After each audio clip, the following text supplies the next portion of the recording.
Hi everyone, welcome to another edition of Future of Insurance. Today we have Jay Weintraub, co-founder and CEO of Insuretech Connect Conference, ITC. Welcome, Jay. Oh, thanks so much for having me. It's great to be here. Great. So just to start really quick, why don't you tell us about yourself? Sure, I'd be glad to. So I have for the last 5 years been working on Insuretech Connect. For the last 12, if there was a term called event entrepreneur, that probably best describes me.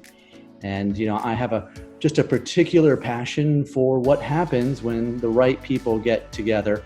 And it's been, amazing to get to be there and help serve the insurance industry.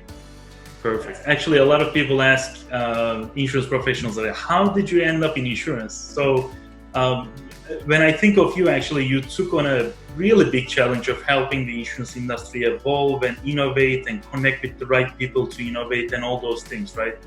Through ITC, Insuretech Connect Conference. First of all, very straightforward, why did you do it? What inspired you exactly?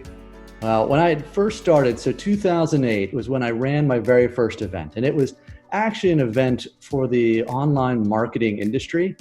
And what ended up happening was we'd had a couple hundred people from the insurance industry that came.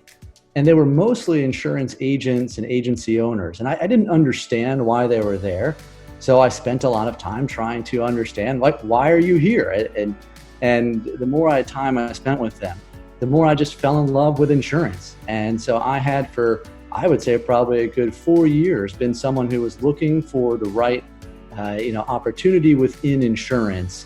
And, that was really the genesis of ITC.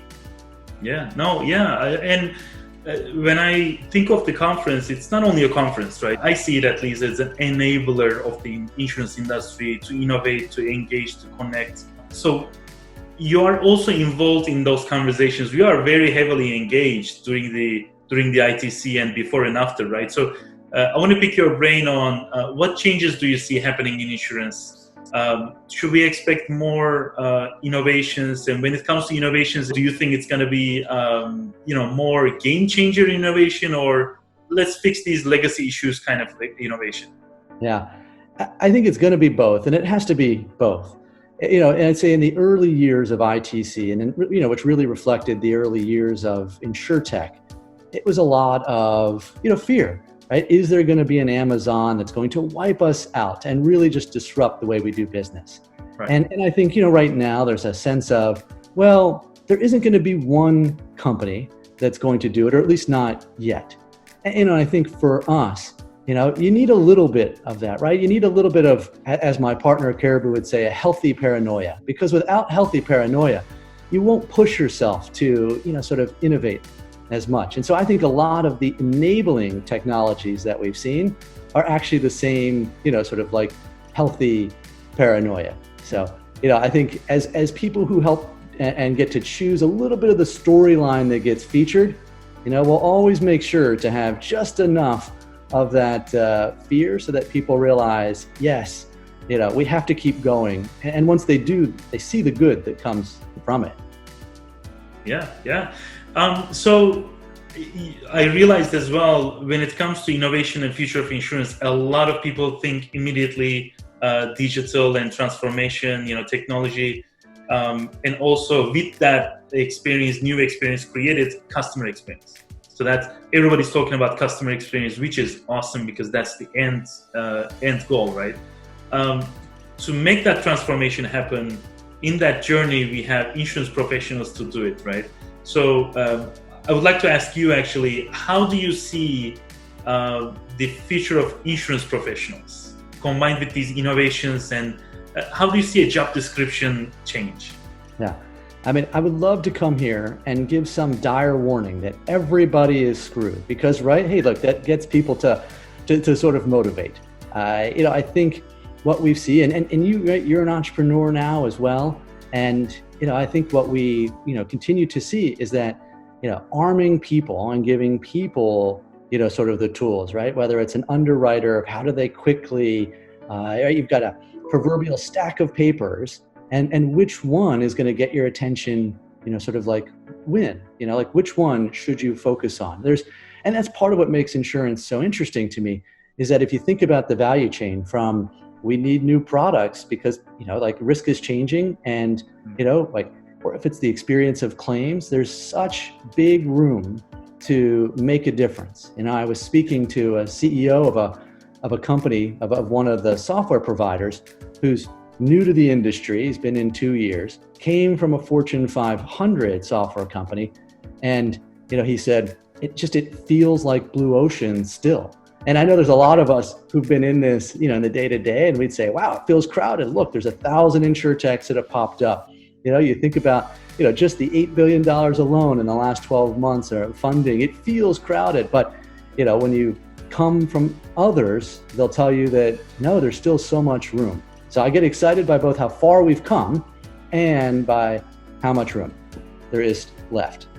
So you triggered actually an additional question in my head, which is, yes, a lot of people think, oh, AI is going to come and destroy my job. Well, not necessarily, but I at least I wouldn't agree with that. But then this trend of Insurtech, all the eyes on insurance industry creates so many additional jobs, right?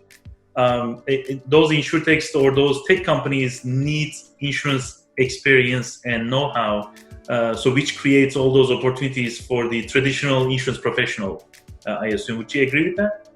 No, I would agree with that. And some of the most, I'd say fun stories are the insurance professionals that said, wait a second, I want to go to the other side, not the dark side necessarily, but I see room to improve. And I know the industry and I know how big corporates work. Some of the largest and most successful Insurtechs have that as the DNA.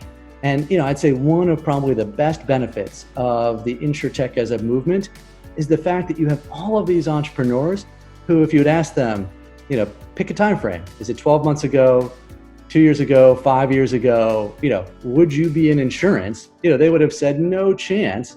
And yet we have essentially a whole new generation of insurance professionals, even if they don't call themselves that just yet, but they are. They are, yeah, absolutely. So part of that innovation and this trend, this Insurtech movement, right, you called it, is also distribution players, agencies, brokers. Once again, that going digital has that misconception, I think, of when we go digital, that role is gonna get eliminated. We will not need agencies, brokers, kind of thought idea, which I personally don't agree either. So recently you had the agency summits. So how do you see their role in the future of insurance? How they are shaping actually the future? Yeah. Well, this will probably come as no surprise now that you have heard that agents were indirectly responsible for my love of insurance as an industry. And we held a summit for them that, we are big fans of them. But I think as one who likes to pattern match, it's hard not to look at the travel industry as an example and say, there was a period of unease and disruption. If your job is just pushing one thing from phase 1 to phase 2, right? That's not adding value. And so, yes, you think about things will continue to go more, not just digital, but direct. More policies will be quoted and bound online. Now, so if your job was just to offer a quote, bind, that's not adding any value. What is it that you need, right? Like that risk consultant, that person that's there with you along the journey, and the one that is adding value. So when we think about it, it's for us, we very much believe that, broker tech is an area that needs, greater innovation because, if it is just purely self-service and there's no good middle ground, I think the policyholders lose, and we don't want to see that happen. Absolutely. I agree. So, okay, this is my last question. And you're the first one, actually. I'm doing this and I'll start doing this. Describe the insurance industry with 3 words. 3 words, just 3. Okay. I would say it's compelling, it's exciting, and it's complex. I was going to say, innovative, but I have to tell you, we're here because innovation is driving forward. But I have been surprised at just how much, if you spend a little bit of time, like peeling an onion, insurance will just draw you in. There's that next layer, that next layer, that next layer, and there's so much room. And so it's great. I probably would say, if you gave me a fourth word, I would say rewarding. It's extremely rewarding to work in an area that ultimately is helping somebody with their life. That's awesome. So one last thought from my end is we have an ITC in 2 weeks. If I'm not mistaken. It is next week. It is. Oh my God. Open Monday. That is awesome. So I will share the registry link as well in our edition. So hopefully, if you are watching this video, you can go ahead and register at ITC as well. I hope so, because now for my little plug, which is, if there's one thing ITC has taught us, it's the value of conversations. And it's when you watch company A get with company B and you see what can happen when they meet. It may take a year, 2 years, 4 years, but you can find that policy holder and you go, wow, that happened because they got together. And I think these conversations, are as important now as ever. We've spent a lot of time building a platform and trying to enable people from all over, to still have a conversation. So, we just encourage people, right now it's about, do it for you, do it for the industry.